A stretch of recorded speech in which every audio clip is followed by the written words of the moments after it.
Nak kata mereka menormalisasikan LGBT. Betul ke? Benda yang tengah hangat sekarang ni tau. Hampa tahu tak, ada satu program retreat community yang akan diadakan pada 17 hingga 18 Januari ni, iaitu Glamping with Pride.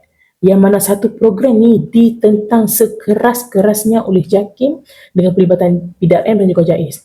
Pasal apa? JAKIM menegaskan bahawa usaha untuk menormalisasikan LGBT ni melanggar prinsip Islam dan juga undang-undang Malaysia. NGO had ni bukan NGO biasa-biasa tau. Hampa tengoklah, misi dia pun terang-terang mempromosikan LGBT.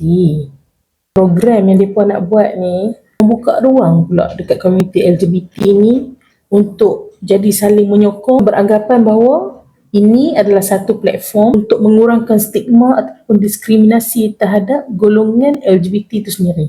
Benda ni bukan main-main tanpa. Dr. Zulkifli Hassan sendiri dah menegaskan bahawa segala amalan yang bertentangan dengan ajaran Islam takkan diterima sama sekali.